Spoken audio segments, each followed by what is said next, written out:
Good morning, everyone, and good evening to those of you joining us from the US. I'm Bambina Olivares, the Director of Programming for Manila House, and your moderator for today. Welcome to our webinar entitled The Mind is Willing, but the Spirit Resists Mental Health and Sports. This is presented to you in partnership with the Centre Médicale Internationale, your premier medical outpatient clinic. So, as we know, in the light of the recent events in sports, we had Naomi Osaka withdrawing from Roland Garros, and the recent events in the football at the Europa 2021. We know that it takes more than physical prowess to become an athlete. How does an athlete balance athletic performance and mental health? How do they stay fit physically and mentally? Our speakers today, which include elite athletes, coaches, sports figures, as well as a sports psychologist, will discuss the relationship between the body and the mind when it comes to sports. Before we begin the talk, allow me to introduce our speakers. We have with us Akiko Thomson, who is a TV host and champion swimmer. Olympic athlete Akiko Thomson began swimming at the age of 6. She was part of the Philippine national swim team in Seoul 1998, Barcelona 1992, and Atlanta 1996. She garnered 8 gold medals in 5 Southeast Asian Games. She's a member and co-captain of the University of California, Berkeley women's varsity team, 4-year UC letter winner, and 2-time All-American. She attended the University of California at Berkeley, graduating with a degree in anthropology, and then earned an MBA at the Ateneo de Manila University. She later became a television host and journalist with Pro Productions at ABS-CBN. She was Secretary General of the Philippine Amateur Swimming Association and served as President of the Philippine Olympians Association, as well as Commissioner from 2008 to 2016 of the Philippine Sports Commission. She's a contributor to Winning Still, Essays from the Philippine Sports Landscape During the Pandemic 2021. Since 2011, she has been operating her own swim school, Akiko Thomson Swimming School. Tony De La Cruz, who is not joining us today but has shared with us a video. As you all know, the PBA basketball season has started, so he is in practice right now. But Anthony De La Cruz, more commonly known as Tony, is a professional PBA player. Playing 18 seasons for both the Shell Turbochargers and the Alaska Aces, he went on to be a central part of 3 titles with the Aces. Along with winning multiple championships, Tony was also a member of the 2007 Philippine national team that competed in FIBA Asia in Tokushima, Japan. After retiring in 2017, he was added to the ACES coaching staff and is also the director of the Alaska Power Camp, a grassroots program in the Philippines. Tony devotes his time to teaching basketball to all levels and has a passion for speaking about mental health and athletes whenever possible. Also joining us is Anton Del Rosario. He's the owner and player of FC Maharlika and a former Azkals team member. Anton is an American-born Filipino footballer who plays as a right back or center back for Maharlika Manila, of which he is also co-founder and co-owner. He represented the Philippine national team from 2004 to 2018. The defender has gone on to score a few international goals, including the 2007 AFF Championship against Malaysia. He has also played for clubs like Kaya from 1999 to 2014 as captain, Loyola Meralco Sparks from 2014 to 2016, Ilocos United, Global Cebu, and MMFC. He has dedicated most of his life to developing the country's passion for football, whether on or off the field, as a businessman, host, and model. He set up Sevens Football League, or Sevens FL, the country's first 7-a-side football league with 7 locations nationwide and across Asia. He was instrumental in bringing David Beckham to the Philippines with AIA. Additionally, he also founded a sports application called Laro in 2017, a sports platform that helps you find your workout buddy.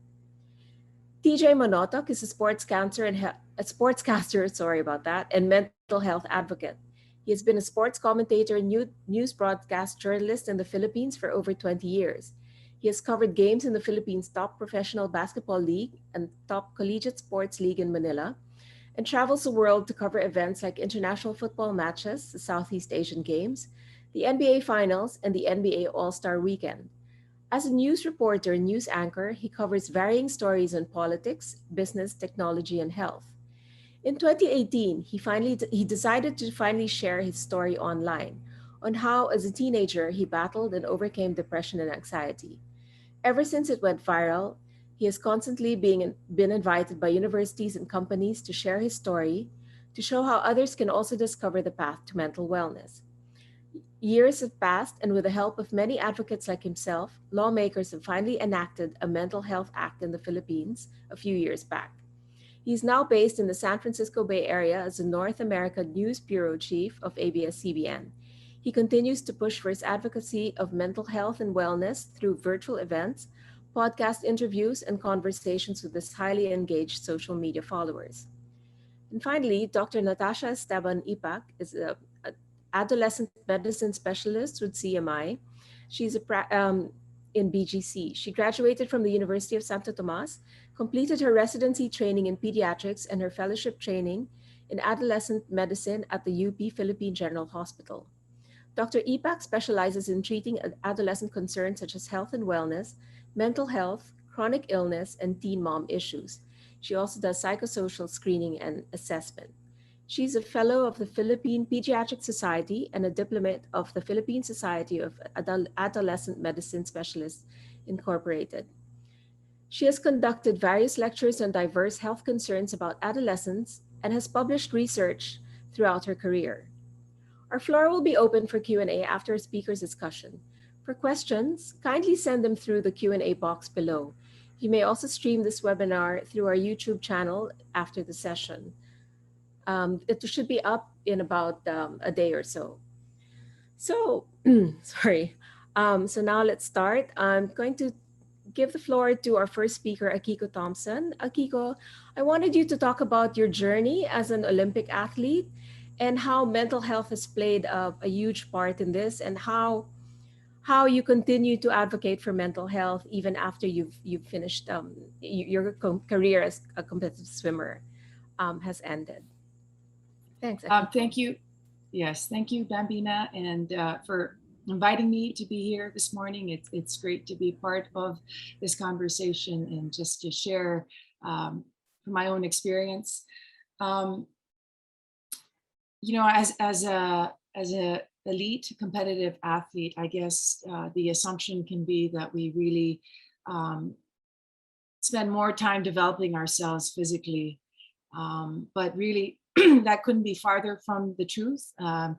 Mental component is such a huge aspect of an elite athlete. There are different things, pressures that competitive athletes have to deal with, expectations. I think it's also, you know, just around the whole realization that there are many eyes watching you. And so you just have, you know, it doesn't happen, at least for an elite athlete, competing at that level. You know, you don't just wake up one day and you're thrown there, but, you know, through a series of competitions that progressively get more intense, you kind of learn how to deal with these pressures and these expectations. And, you know, for me personally, visualizing my races, thinking about them beforehand, speaking about it with my coach, you know, was part of how I also just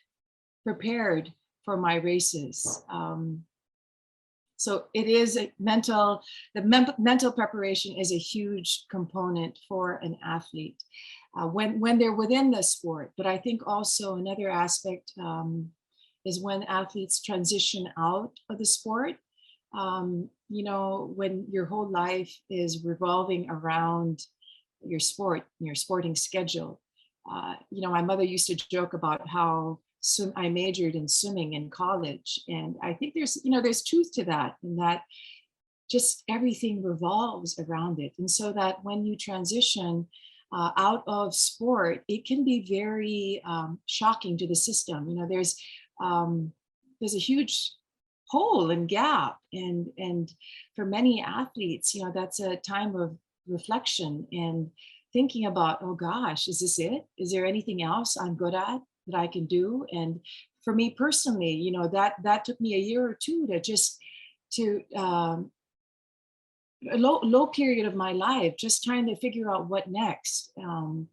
So that's another component. And then when you think about athletes in this day and age, I think it's even more challenging because I think everything is magnified with social media. There's so many more people commenting, and and how do you process all that, right? We're human beings, and you can't help but notice the things that people are saying. And so I think that that's another component that makes it very challenging. And then on top of that, also just this past year, COVID has been challenging for everyone, and for those athletes that have been dreaming about competing at the games, the whole uncertainty of that, if the Tokyo was going to happen, and just navigating around how do we do things now when there's so many protocols and so many restrictions, and it just makes it even more difficult and challenging. And so, for me personally, I'm a very reflective person, and journaling is something that has always helped me process. I think it's just very important for people to be mindful, of how we're doing. It's wellness is mind, body, and spirit. And so, this past year of COVID, for me, it was really just being mindful about the things, activities, the habits I was doing. I knew that being physically active is important. I was intentional about, I wanted to be under the sun,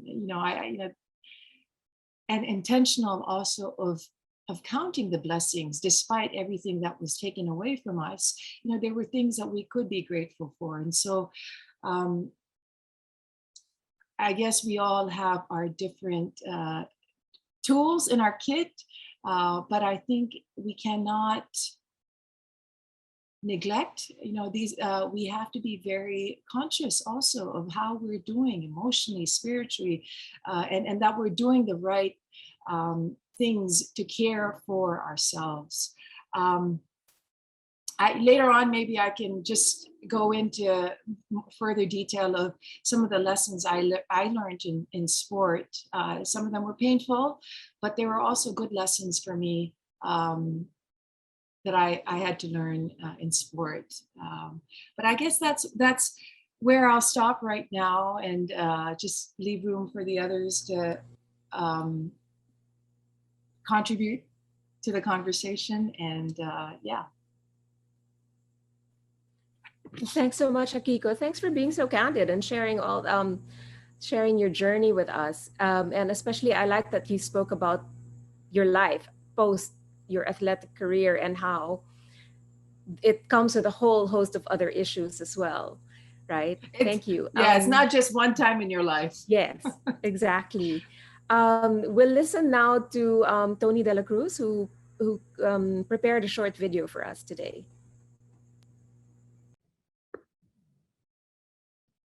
Hi, my name is Anthony De La Cruz. Everyone knows me as Coach Tony. I am currently the assistant coach for the Alaska Aces, and I played 18 years in the PBA as a professional athlete.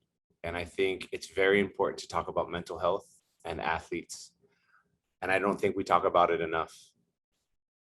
For those that don't know me, I did play 18 years, and I had a picture perfect career outside looking in.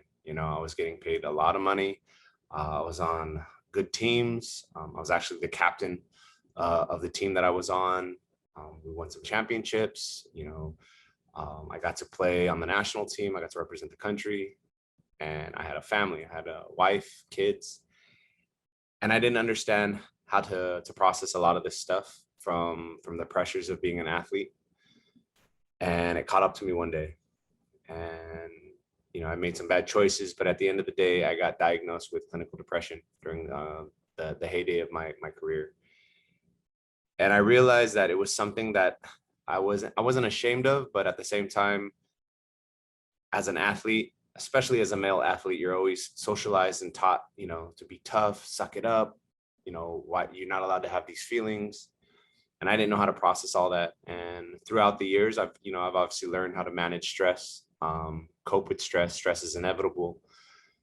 But I think the demands right now on athletes are at an all-time high.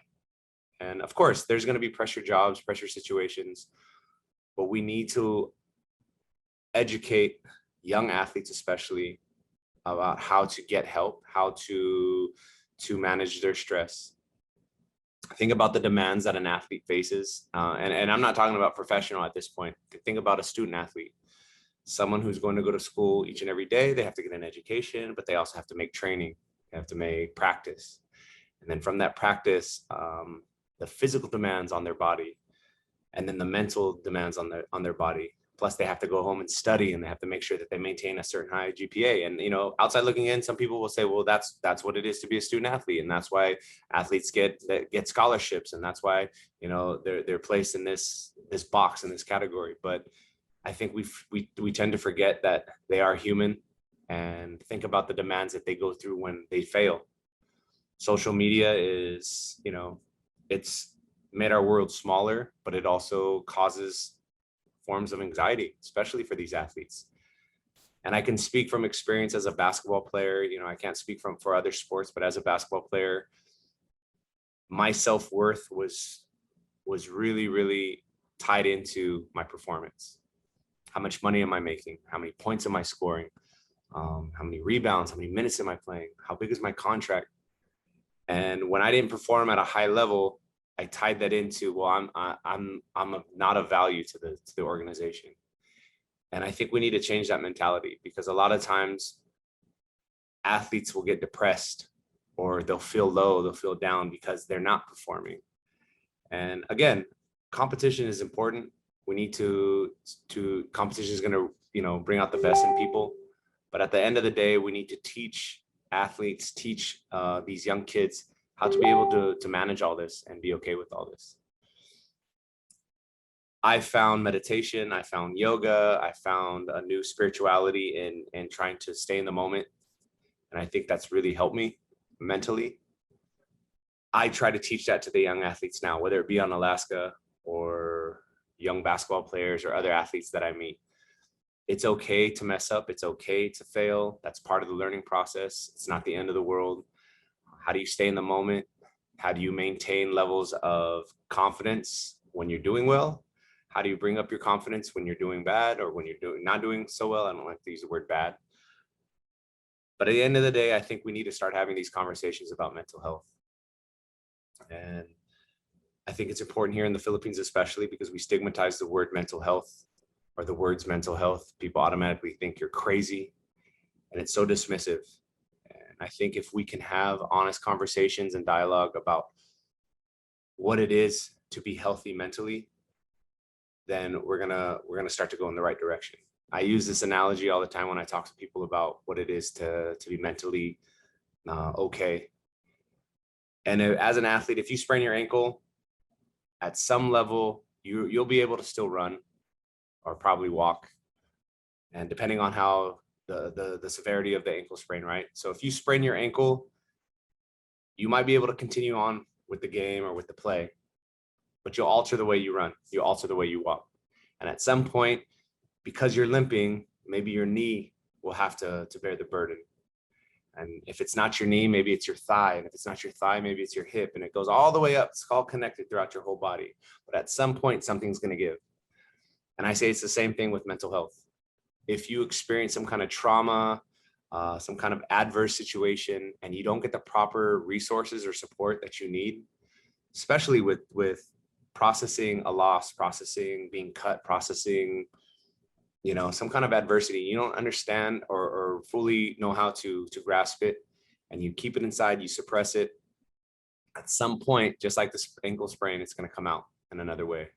And it might come out in maladaptive coping strategies, alcoholism, gambling, domestic violence, womanizing. You know, again, I'm not here to judge anybody, but that's why it's important to have these conversations about mental health. That's why it's important to have a balance and learn and teach young athletes, especially, how to cope and how to manage their stress. So for me, it's the biggest thing right now that aside from nutrition, aside from, you know, preventative exercises, mobility, flexibility, mental health is one of those pieces of the pie that we need to figure out and address so that we can have healthy athletes and athletes that are going to thrive and succeed. Thank you. For that, Tony. Thanks for providing that video. And I guess you're now in the whole in the midst of the PBA season, and so I hope your team is all motivated and in the right state mentally and physically. And now I turn you over to Anton Del Rosario, who is joining us from LA. I hope it's not too late there, Anton. Oh no, it's actually perfect timing. It's good to see your face. It's been a while. Yeah, it's nice to see you. Yeah. It's also nice to see Akiko as well. So first, I want to say thank you very much to you, Bambina, and to Manila House for having us. It's an honor to be selected, especially amongst these characters over here in the sports world, right? They've done a lot for the country, and I really appreciate you putting me with them. So going to mental health, right? Tony and Akiko explained how critical it is to address this. As a player and growing up, football was always my end goal, my passion. It's what got me through everything. Right, it's what I would go to get away. It's what I would go to make me happy. Then once football got a little bit more serious, right? We saw that the leagues were starting up. We saw that the competition was getting heavier. We saw that, people were successful, people weren't successful, guys dropping in and out left and right, right? You start seeing that and things like that don't make you love the game so much anymore, right? At some points, it takes a toll on you, and sometimes it comes to a point where you kind of fall out of love with the game. And these are hardships that people outside of that whole, I guess, team aura, they don't really understand, right? It takes a toll on you playing at a certain level and devoting your life to a sport. We find it to be a religion, right? I mean, we live and die for it. And if it's not going the right way, then that takes a toll on everything. And it could lead you down a very bad spiral, right? At one point in my career, I was having a tough time with it. I got, I guess, cut from the national team in 2012. Had some issues with the coach, right? And then it affected me in a very difficult way. It affected my play with my club teams, and it kept me out of the team for 2 years. 2014, I was able to make it back onto the national team, and then again, my game started going up again, right? These are the ups and downs with the player's career. And this is sort of something for people outside listening to be able to understand what happens in a player's head during their career, right? So with these ups and downs, it definitely takes a toll. And what Akiko brought up something very important. And this was talking about after a player's career, right? The mental part during a player's career, it's always there, as Tony mentioned, the stresses, you can fall into depression, things don't go well. But I think one of the hardest parts is afterwards, right? Afterwards, a lot of people don't know where they're going to go. A lot of people don't know what they're going to do. As Akiko said and mentioned, what else am I good at? Is this all I'm good at, right? Luckily with me, I was able to transition into different things to help push the sport forward. But I have seen some people who weren't so lucky, and some people who may even still be struggling with being able to figure out what they want to do after the sport, after not being able to play the game that they love anymore, right? And these are difficult, right? And this is what makes me worry. And this is what I think a lot more focus should be on, about there are agents out there, and these agents who are supposed to sort of mold the players and help the players along their career, a lot of them don't really care about the players afterwards, right? And I think that's what a lot of attention should be put on, how can players get help after their careers? Because a lot of players after their careers is when they have a hard time. And like I said, with me, I was lucky. It wasn't my toughest time, but I could tell you, I did have some tough times trying to figure out what I would end up doing, right? But going forward, COVID happened, and it ran into, let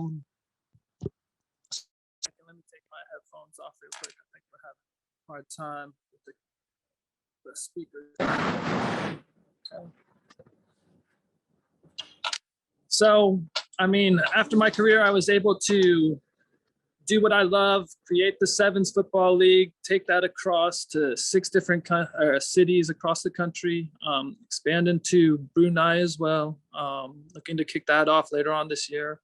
But COVID hit, and all of a sudden, once again, no more football, right?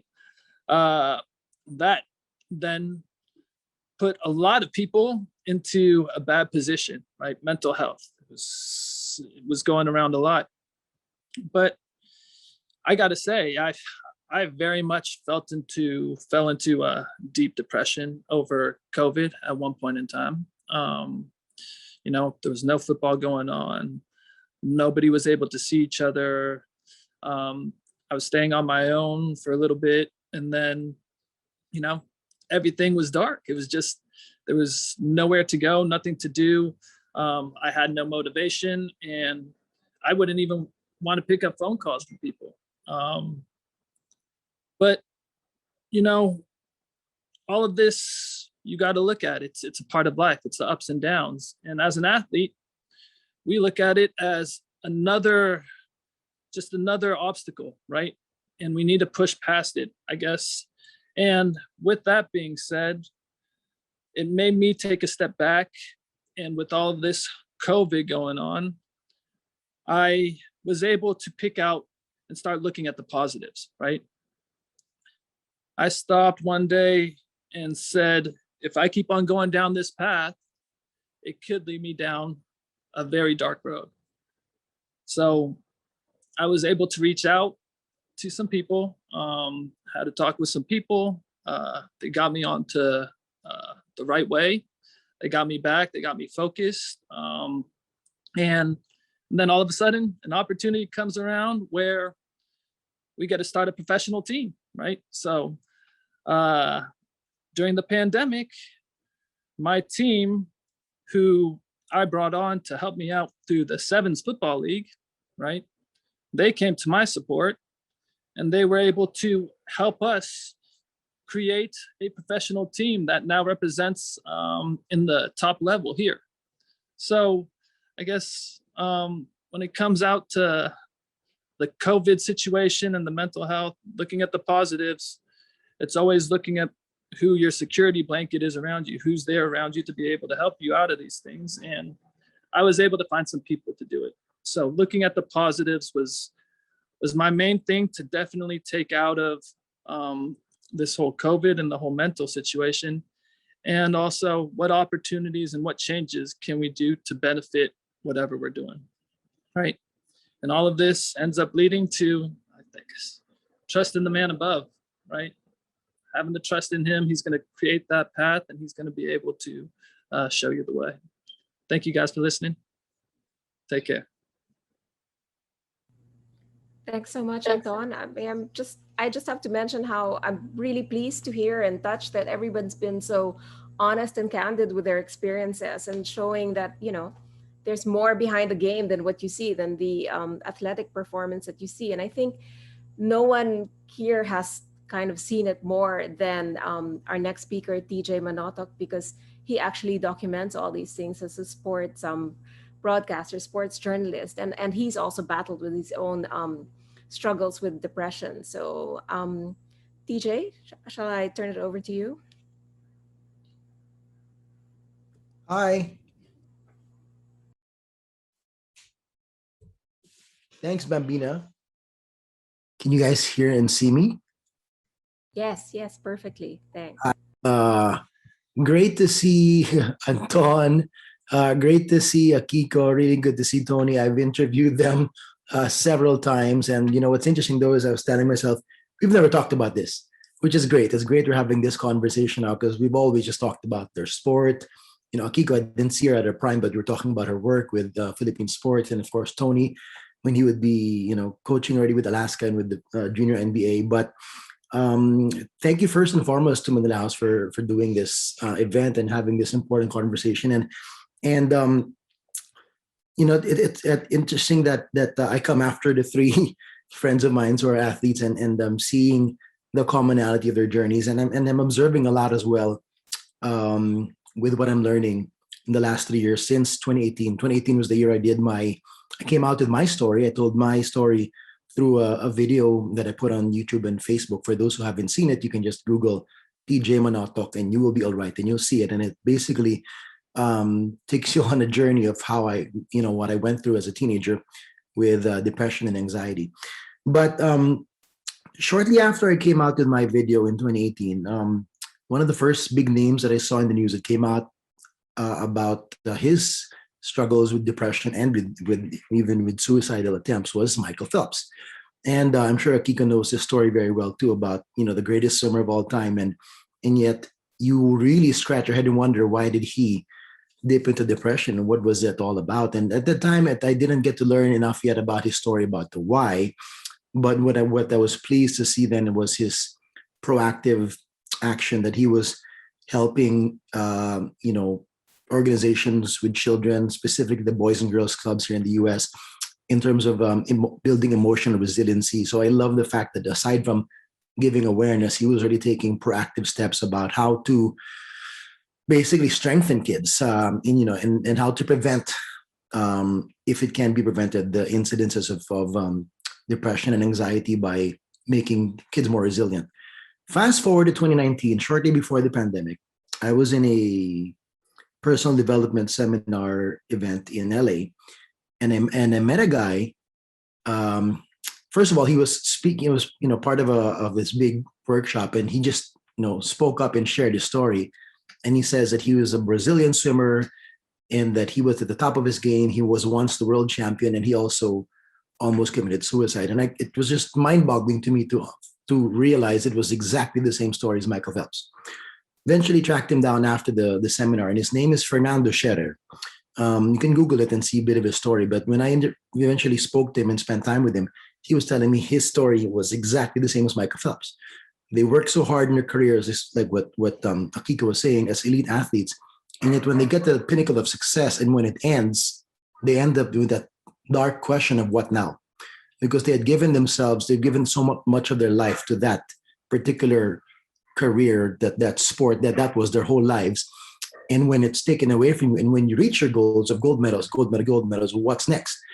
And they suddenly felt the emptiness. And then it was, as a sports journalist and as somebody who's an advocate for mental health, it was so fascinating and enlightening to see that side of it, and how you see that commonality, especially for the elite athletes, and how important it is for them now to tell their story, to give it back to the youth who are getting into sports, who want to be elite athletes, and how they're learning so much more now, how they can prevent the burnout, how they can find that balance, as Tony was talking about.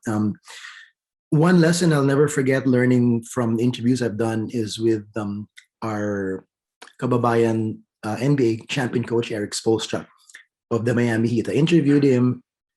This is in 2013, the year of their first championship with the big three, with Dwayne Wade, LeBron James, Chris Bosh. And I remember asking him what it was like dealing with all the egos of these professional athletes, not just professional athletes, these are, uber superstars on his team.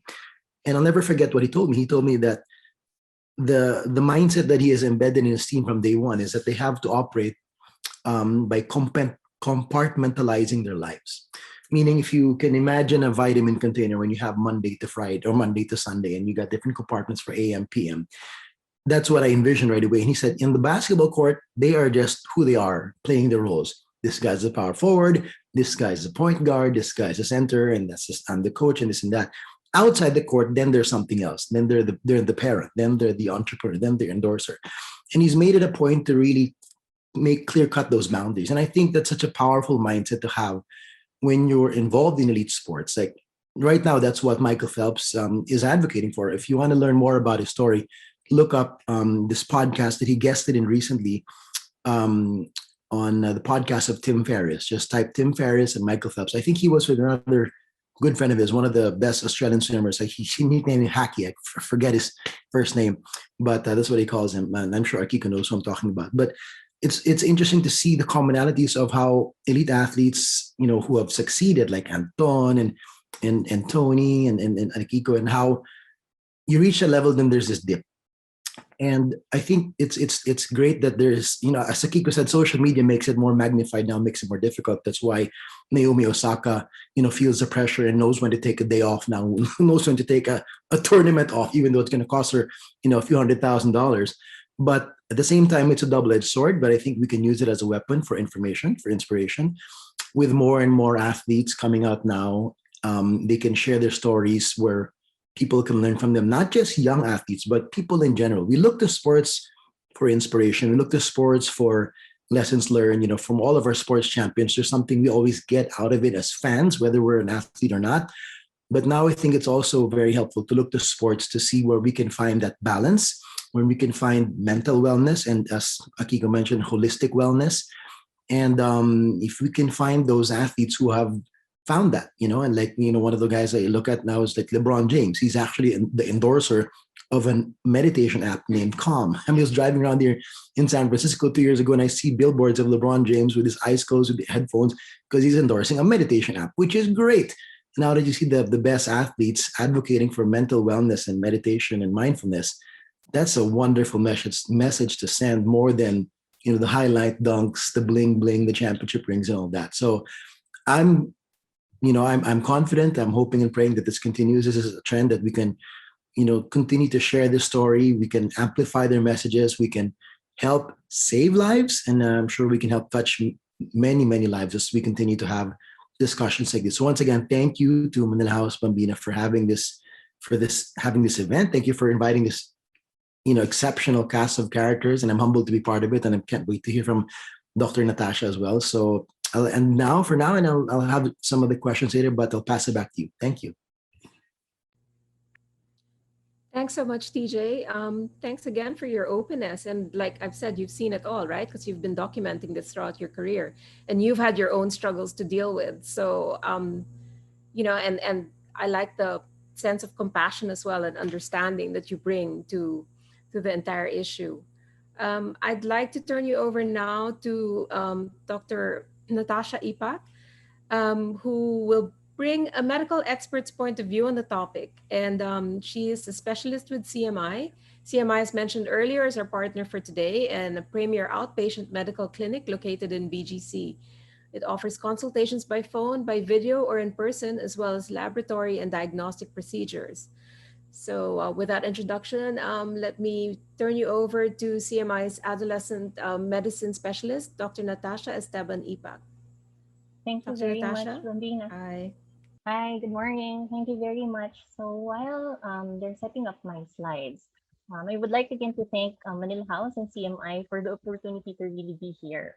Really an honor and a privilege to be with the people I just get to watch before, at least in TV.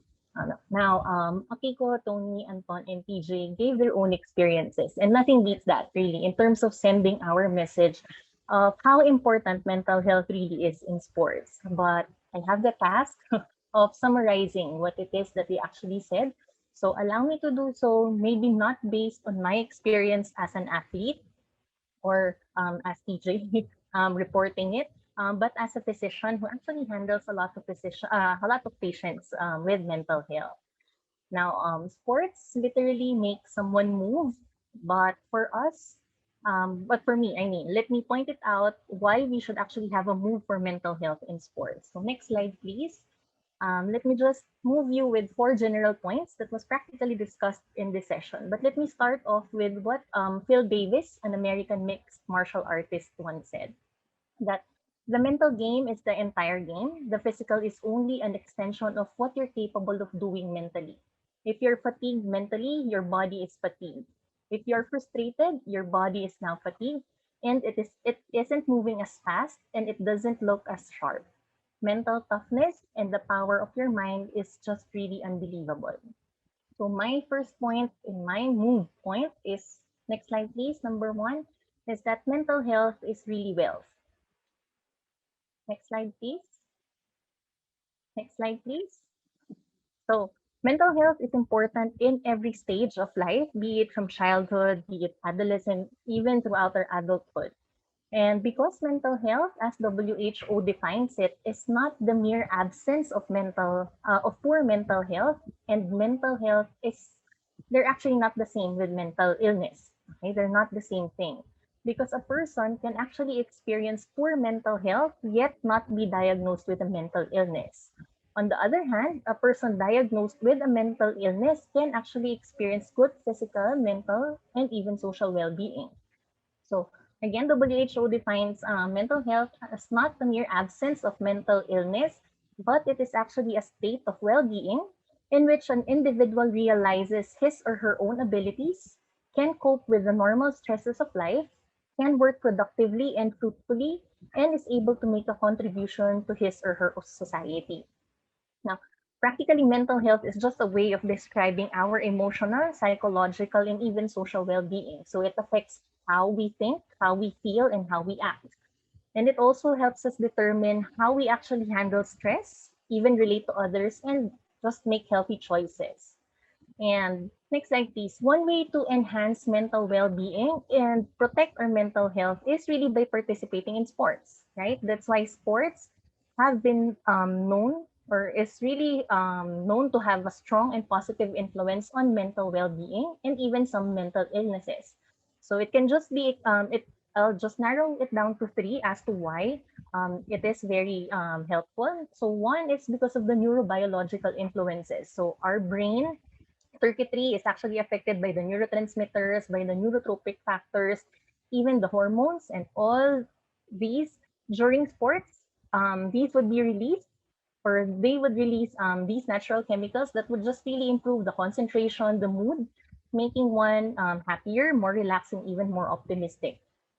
Next, sports also benefit not yet um, so next is that sports also benefits mental well-being just by being able to enhance the self-efficacy and mastery. So if we are good at something, right? If we have control over something that they enjoy, like sports, it actually boosts our self-confidence, our self-esteem. So that positive concept would create emotional well-being and just have a good impact on the quality of life. Sports also makes us have a goal or purpose, which also adds to the meaning and value for daily life. And lastly is the social factor, wherein sports would allow the athletes or even just regular people enjoying sports to have social interactions and just be supported by their family, teammates, even their coaches. Right? It adds up to the sense of belongingness and connectedness. So, sports and physical activities are actually even used to prevent and treat mental and neurodegenerative disorders. So, truly, mental benefits cannot be overstated. Next slide, please. So, my next point, my 4 point move is that opportunities come with challenges. Now, Akiko, Tony, TJ, were able to discuss and really share with us that even if they're actually enjoying sports, or even if they actually found the benefit of sports, there are also a lot of negative experiences with it. Right? Next slide, please. So they would actually experience mental illness just like the general population would do.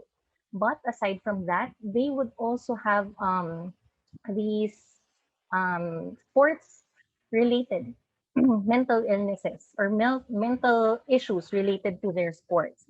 So that would include the specific sports demands. So that includes the physical demand, just really having to go through the training, having to wake up early.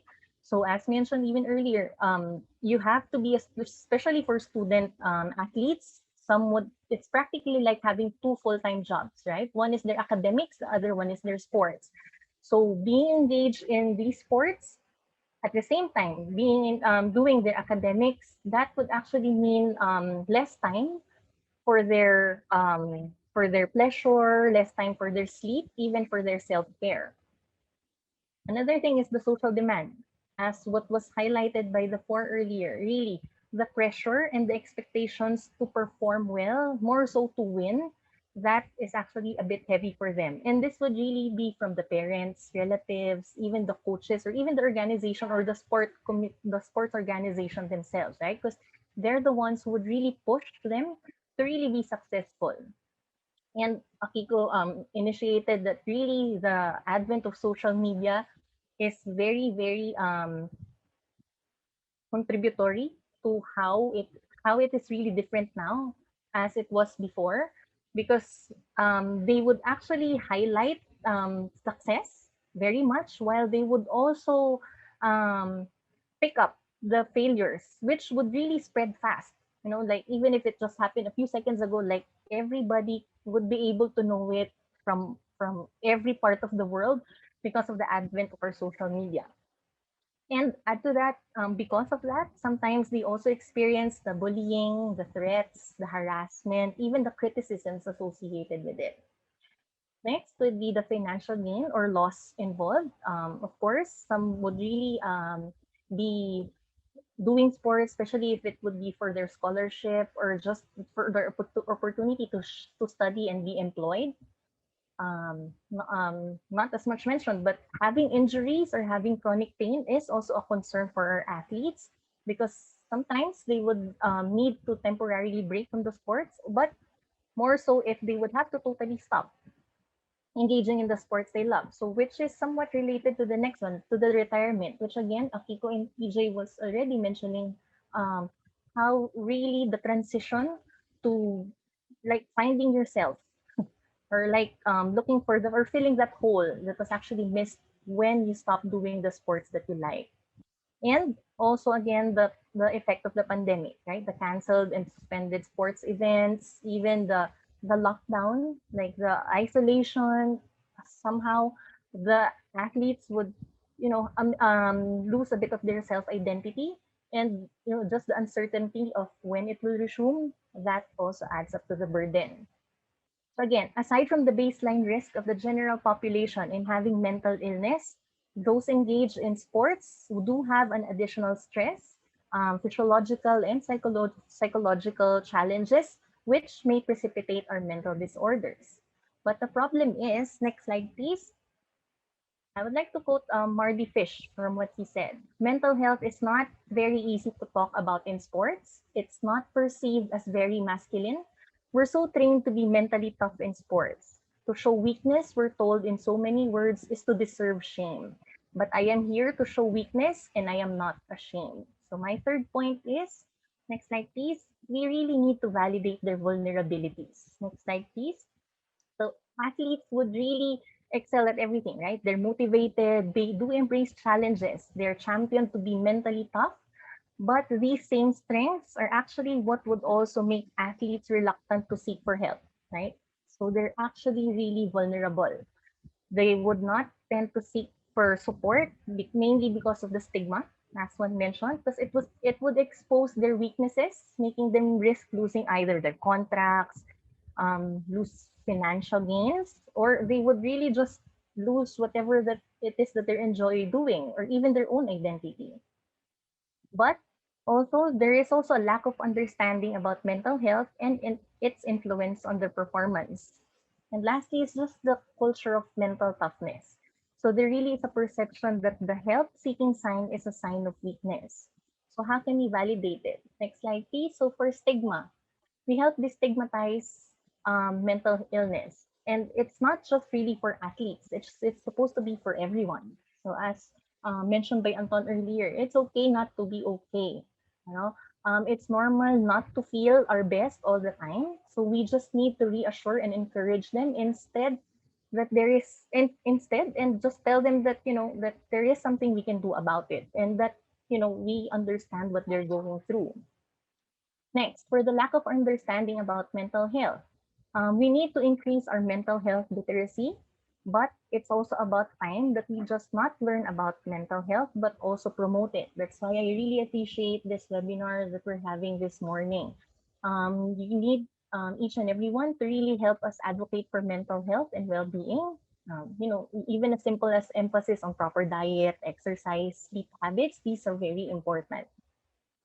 And for the culture of mental toughness, it also takes strength to admit our vulnerabilities. So really admitting the weakness is actually a form of mental toughness by itself. So if they do admit it, please do help take care of these mental health concerns. They don't just shut it off. Okay, there are treatments available and helping them cope. And at times, just even listening to them would really be helpful.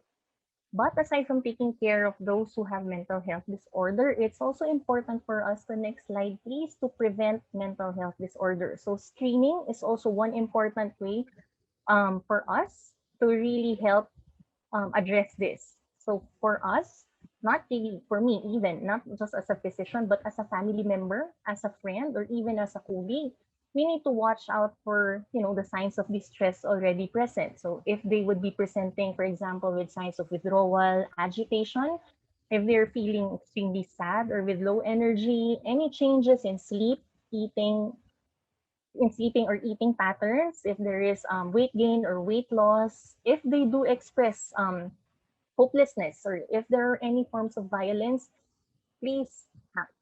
If you notice something, just ask for help and help us. You can refer them outright.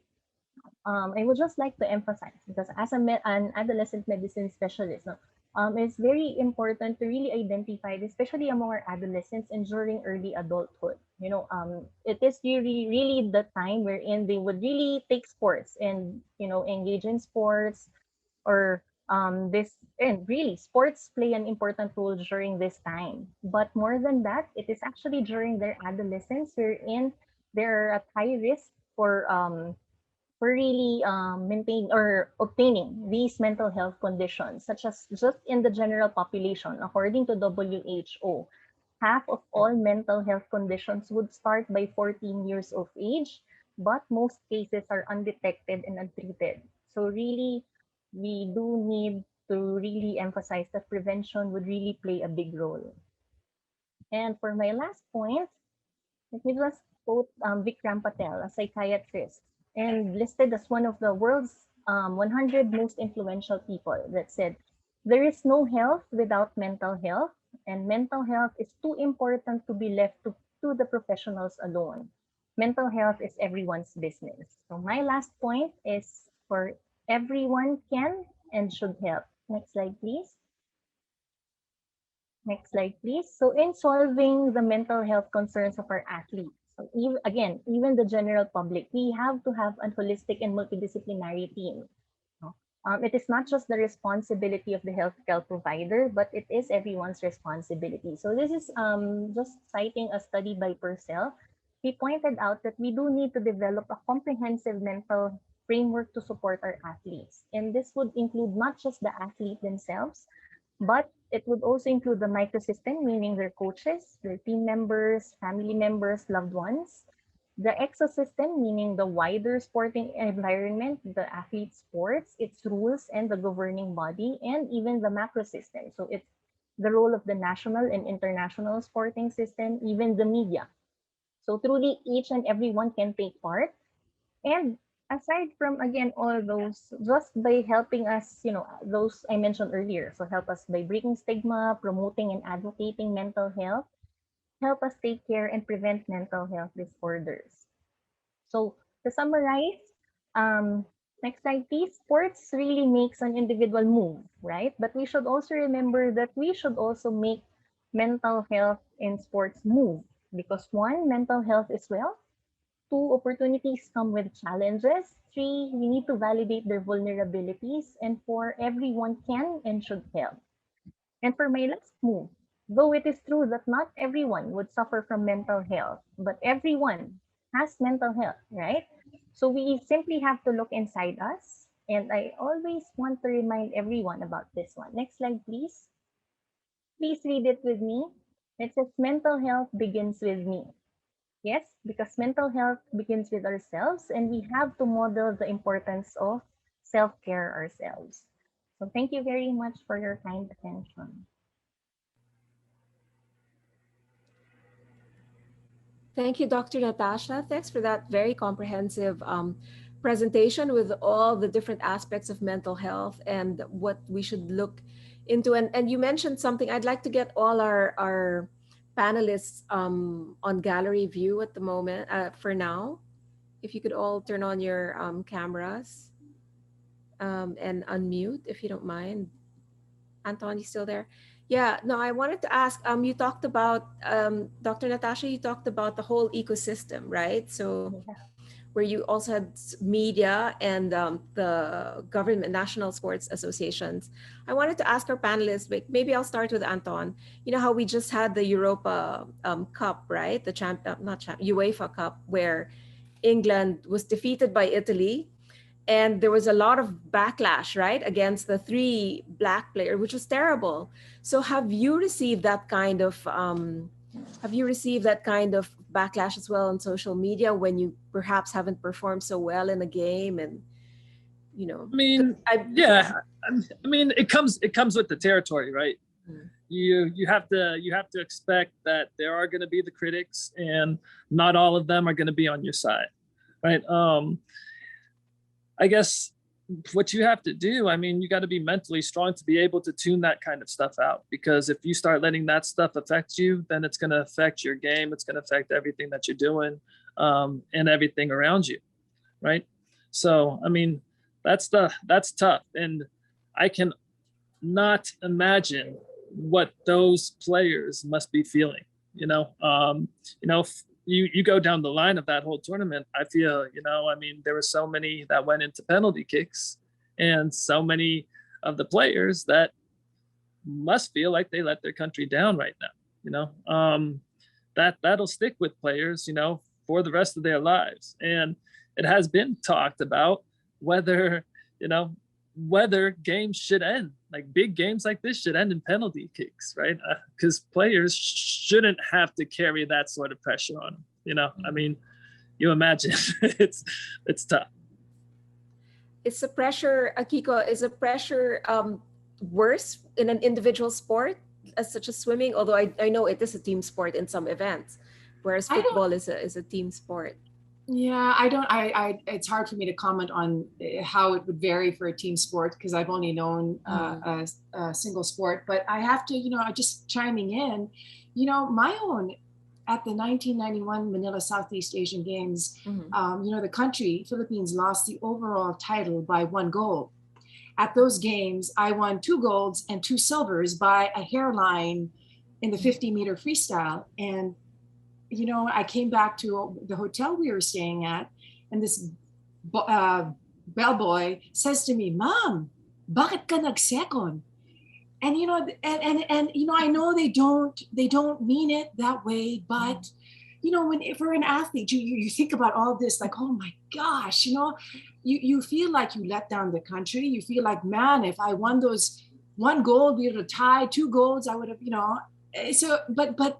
So it was a very painful lesson for me. I went to the room, I just was crying, but it made me realize also and reflect why I was swimming and who I was swimming for. And then ultimately, all I could ask of myself was just to do my best, and that was more than enough.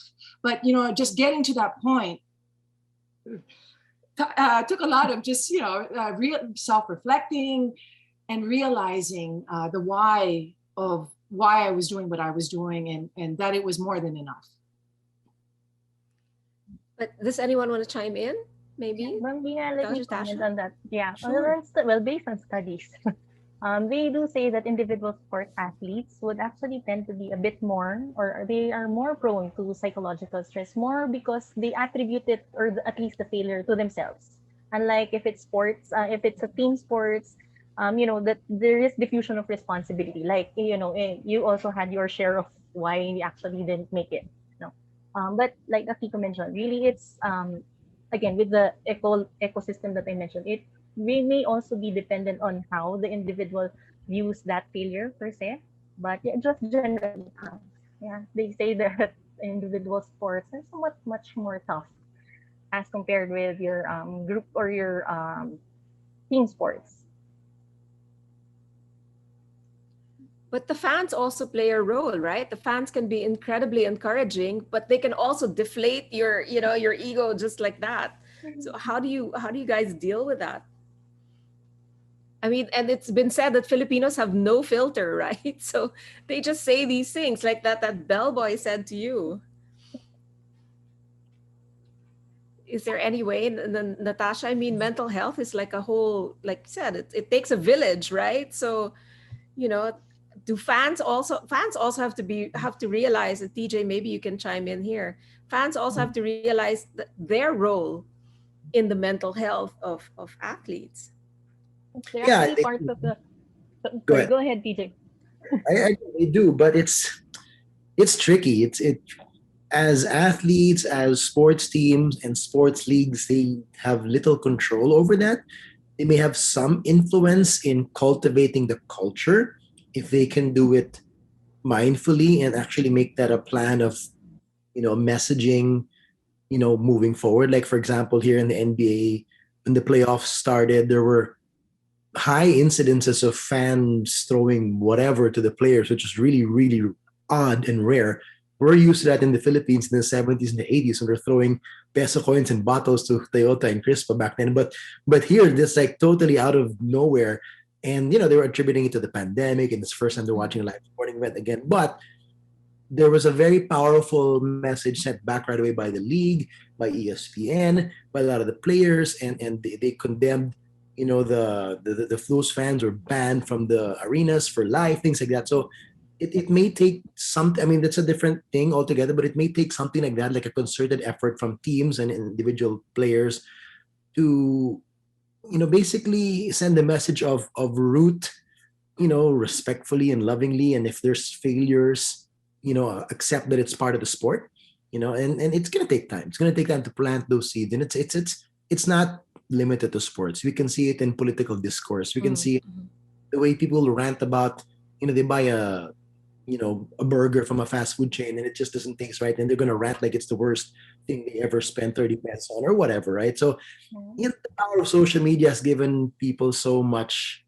bravado, whether it's they're anonymous or not, or hiding behind a name and an egg, whatever. But yeah, it's become a sociological phenomenon. Let's put it that way, and it's not isolated to sports. But I think sports is an interesting, arena to look at it and how it's evolving and how it's really mirroring all of life. So all that trash talking and harsh discussions, it's not limited to sports. But I'm curious to see how Victoria Natasha sees it and how what can be done. I mean, it's gonna take a while for sure, but I'm sure there are steps to do something about it. Yeah, definitely. So that's like I mentioned, like everyone can and should help. So that includes really our, our fans and even just usual spectator, right? Because they're part of our, their exo system, our exo and our macro system, really. So yeah, I agree with TJ. It would really take a while, but that's why also we have to grab the opportunity that this social media we can actually use this really to also spread. If it can spread, like hate and something, right? We can also do good with it. So really just really sharing and educating our audience, about how like one little word can really be very helpful for each and every one. Bambina, I'll just add there. I think, just the athlete having a good community around them, kind of to help them process and to help them filter, what should just be in one ear, out the other ear, or, I mean, just giving perspective, because sometimes it's a little bit harder when you're in the middle of it all.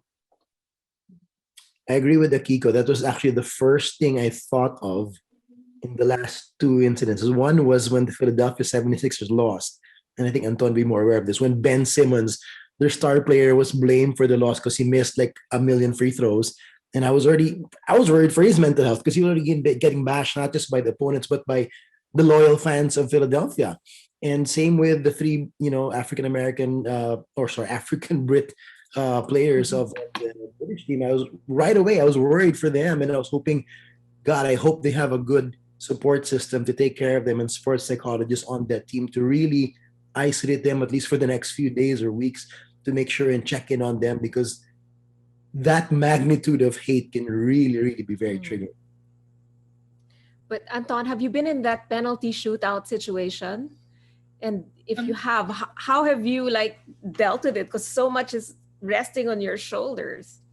The pressure must be intense. Yeah, I mean, it's. I guess it's what some players live for and what some players avoid, right? I just happen to be one of those in the middle, right? I was one of those, hey, if I get picked, I get picked. I got to do the job, right? Of course, the pressure's there. And I mean, it's like I said, though, it's what we train our lives for, right? We train all our lives to be able to get to these points where we have to prepare ourselves to understand, hey, we could fail here. And if we fail, these are the outcomes that could happen. And we got to be prepared to deal with it. Because if we're not prepared to deal with it, then it's something that we have to second guess and think about whether it's what we should be doing, right? I really think it should get to that point. So, I mean, it's fun though. I love it. I like the pressure. How do you, go ahead, DJ, sorry, go ahead. Well, I mean, one thing I learned a few years ago from the same podcast I mentioned earlier, interviewed Michael Phelps, is Tim Ferriss. He talks a lot about fear setting.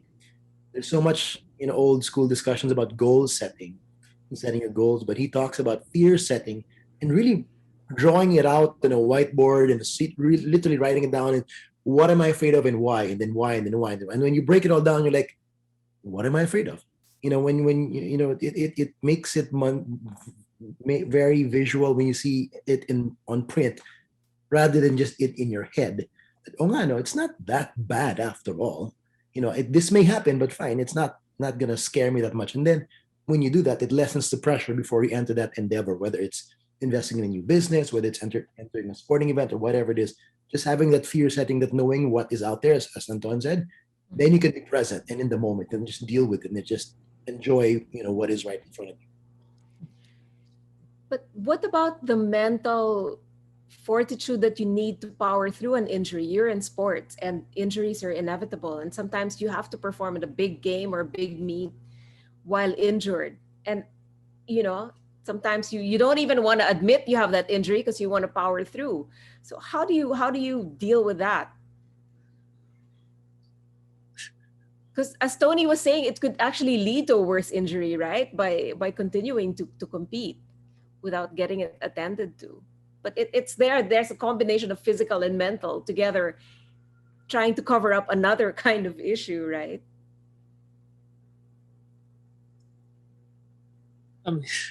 That's tough. Nobody wants to talk about the physical side. I mean, I could talk about the physical side all day, Yeah, I can imagine. Yeah. I mean, great. A little story. Last season in our bubble, first game, we ended up playing Kaya, and I think about the 60th minute, I just have someone pull on my hand, right? And we think I thought it was broken, but our trainer, everybody thought it was just a dislocation, right? And I couldn't leave the bubble for the whole duration, because if I left the bubble, then I wouldn't have been able to play in the games. So we were treating it like it was a dislocation. We were pulling it, pushing down, pulling it, pushing down. End of the season, well, our short season of 5 games, I go get the x-ray, and sure enough, it's super cracked. Yeah, it's completely broken. No. But I mean, this is where it comes down to, I mean, I think a lot depends on, a role of a player, right? I'm the old man out there. I have to be a leader. If I wasn't that old man, would I have stuck through it and dealt with it, or would I have left the field? So, I mean, this comes into what kind of roles you also have to play on the field. As TJ was saying, you step into these things and Eric Spolestra said, you have to compartmentalize. You have to know your roles. You need to know what you have to do.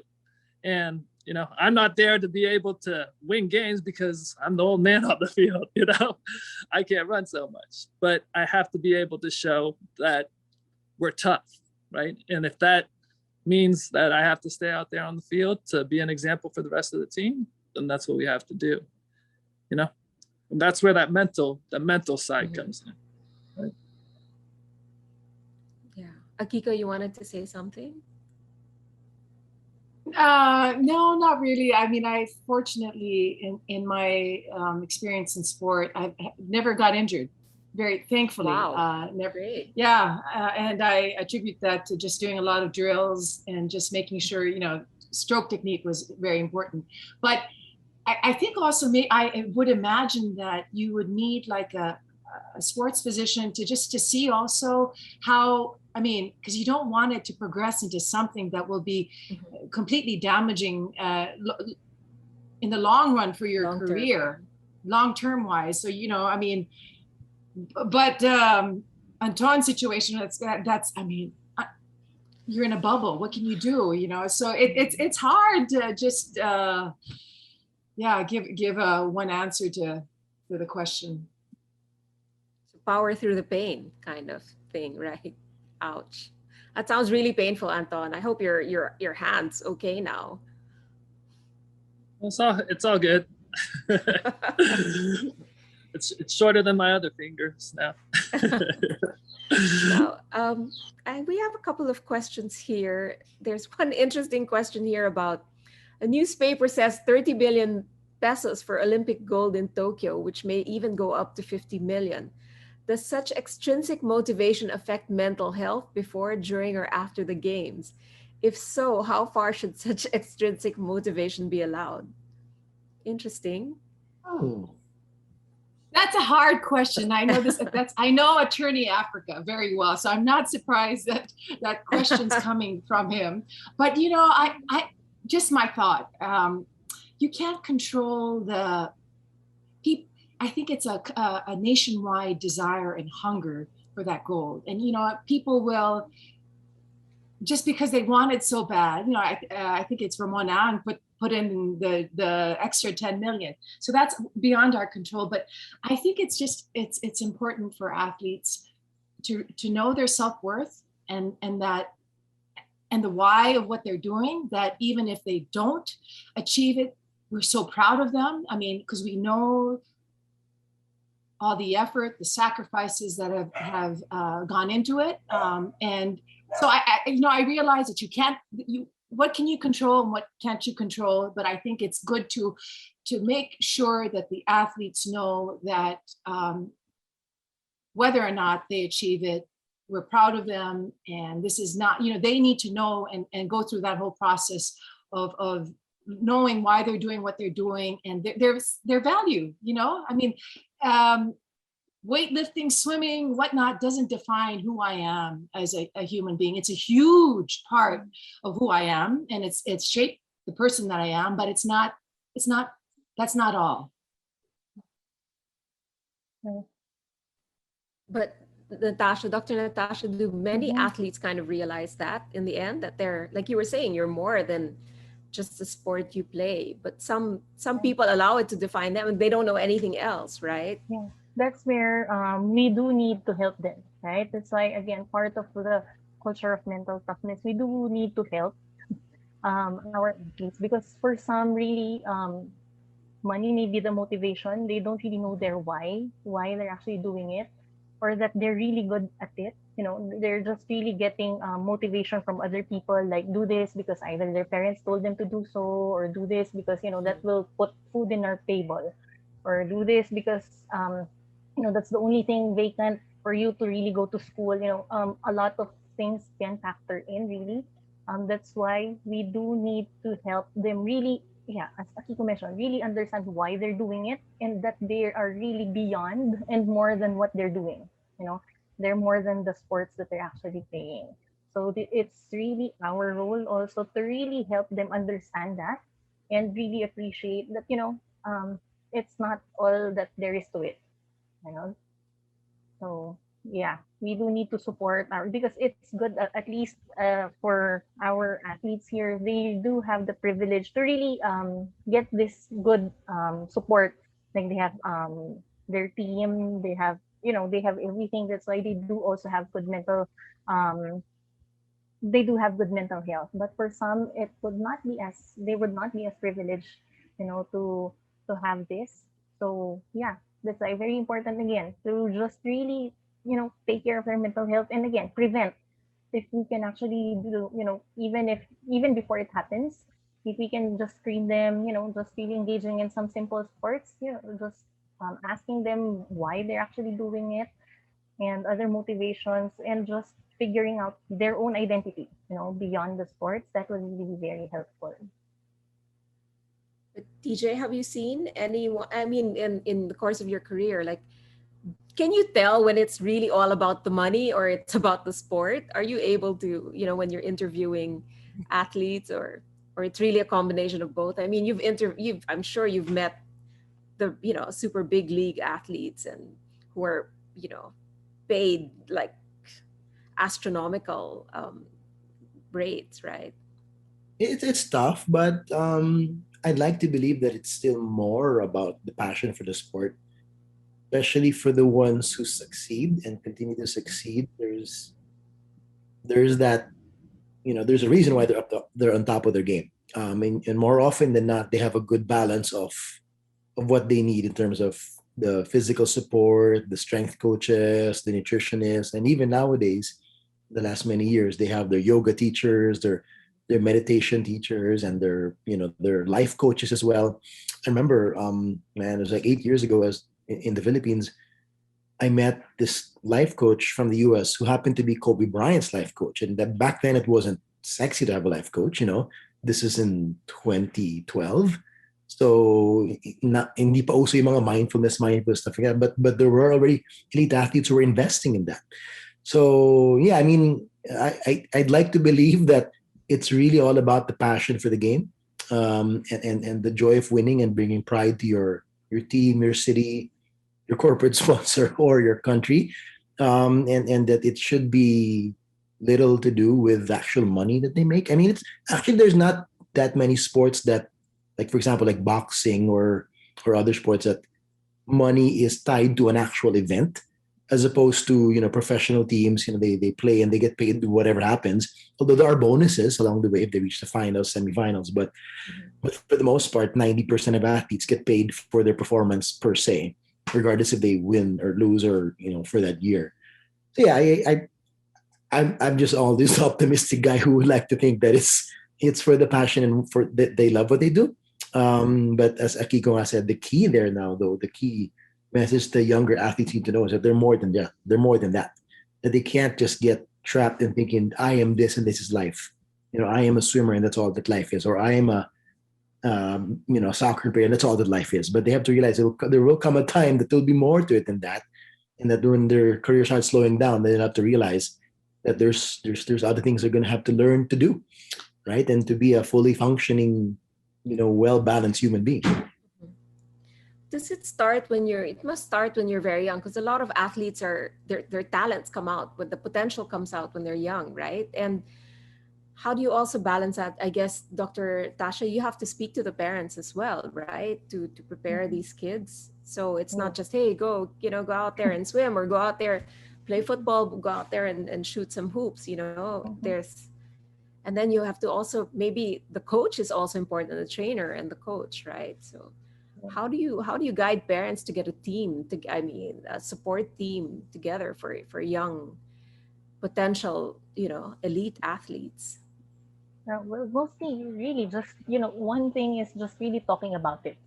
you know, Again, it's still a stigma about just, talking Destigmatizing it. it, yeah. Yeah, just destigmatizing it. Like it's okay to talk about it. Like if their child is actually feeling a bit sad, just having an open communication about it, that's really very helpful. And that's one thing that we always discuss also with the parents, so that really their children would come to them, especially again during adolescence, wherein the child or the adolescent really tends to shy away from the parents at this time.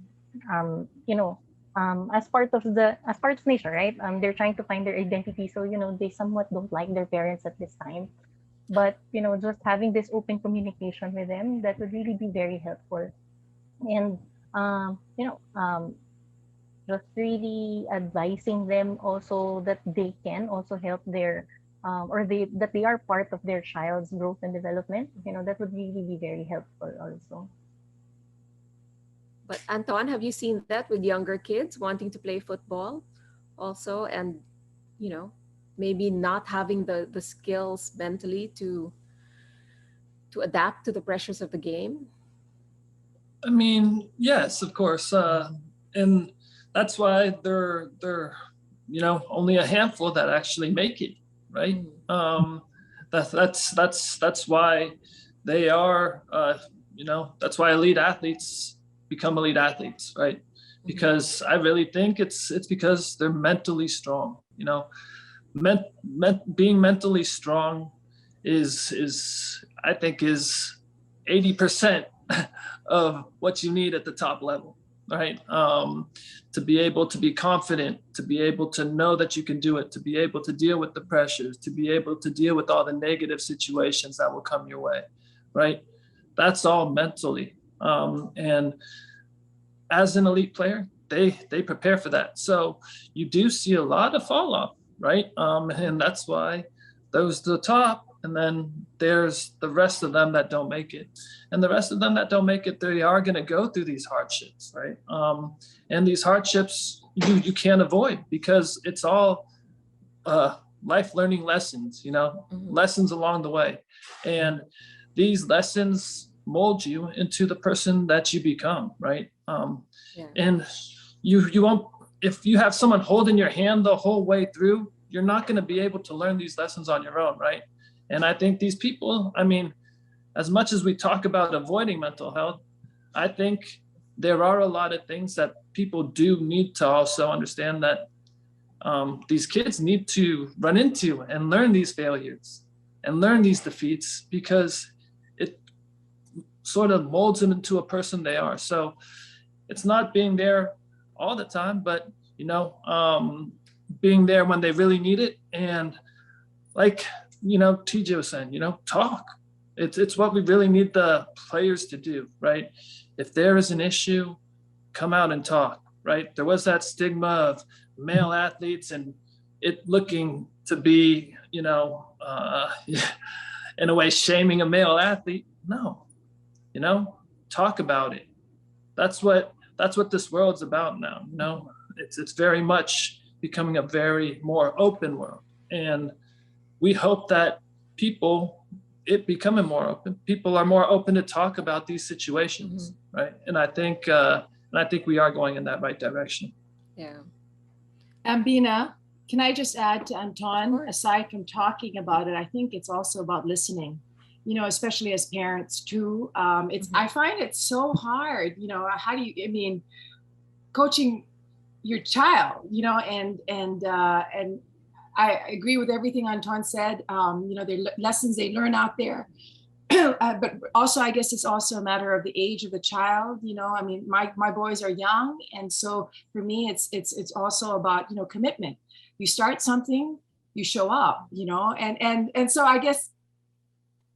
As it progresses, it obviously, it becomes a different thing. But I realize we're also so dependent also on the coaches. I think it really is a community.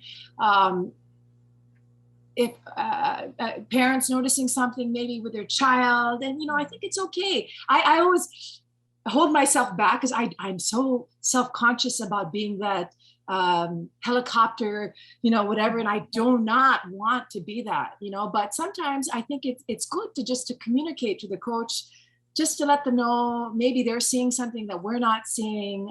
But yeah, sorry, going back, I think it's talking and listening to, and letting them know that it's okay, and just, listening.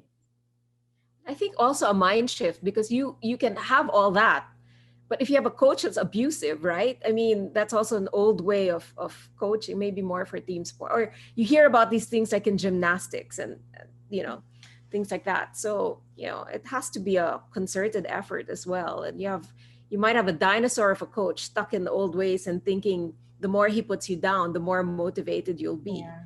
Mm-hmm. So, Sure. all the elements kind of have to, um, make a concerted effort to be more open, to talk about it, to listen, as you said, which is a great point. I think we're going to close soon, and I just wanted to thank you all for being with us today, and thank you for all your insights, and a glimpse into the world of the elite athlete, which I'll never be a part of, obviously. But Me too. yeah, yeah. But thank you for the lessons that you've imparted today, and TJ also for your own journey and your own observations in your long career. Um, I also, before we close, I just wanted to say, on behalf of Manila House, thank you very much, and from CMI, Centre Médicale Internationale. And this talk will be up on YouTube in a couple of days. And just maybe can I ask everyone to give their last words? Like, what advice would you give to somebody who wanted to get into your sport or your career and sort of really be the next greatest football player, swimmer, sportscaster? What advice would you give?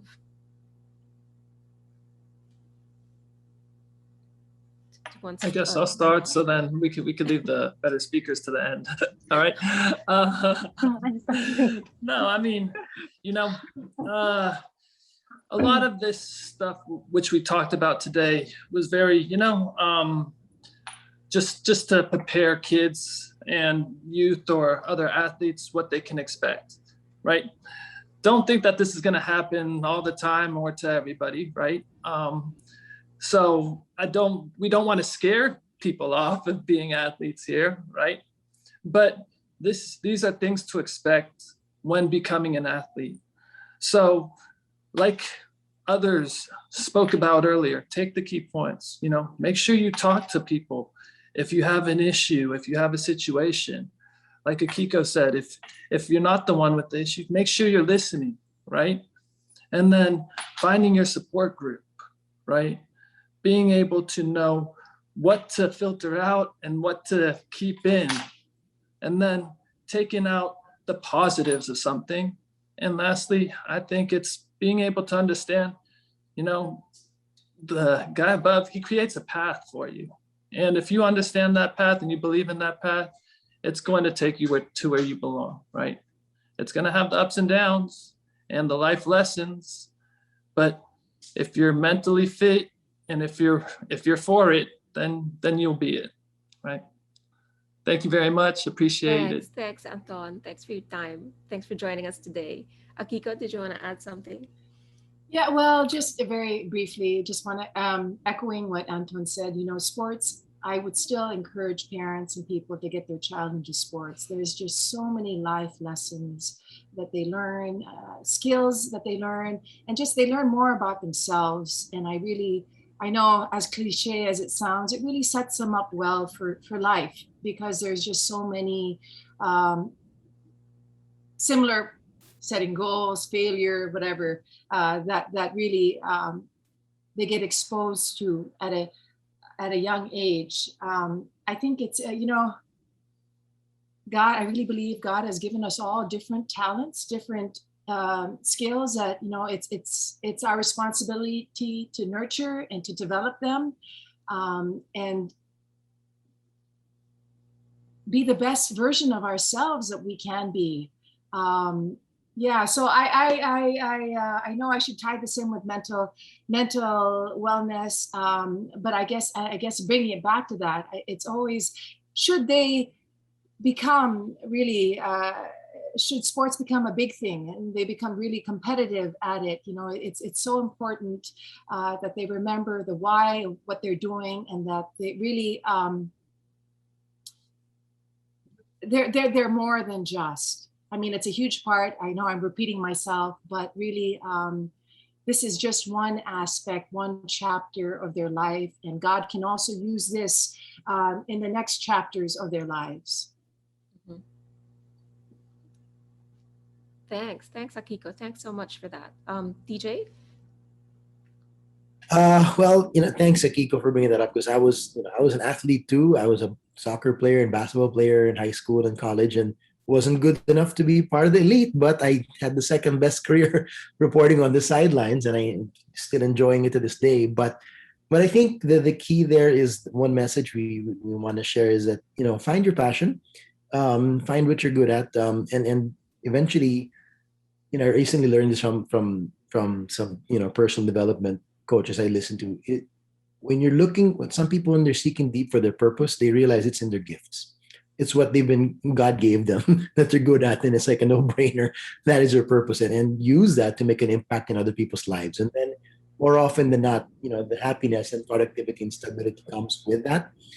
But I mean, just as a side note, you asked about advice for careers. I mean, if you want to get into any kind of broadcasting, just learn the most out of that particular topic you want to be good at. I mean, I've heard this out of the box advice before from older journalists. They said, don't take journalism, don't take mass communications. You can learn those things on the fly, because look at nowadays. If you took up mass comm in 1980, you're now practicing journalism in 2010. You're relearning everything because things are so different with all the technology and all that. But it's the core expertise in that subject matter that you bring with you that gives you that head start, really, whether it's in science or in climate change or in sports or economics or whatnot.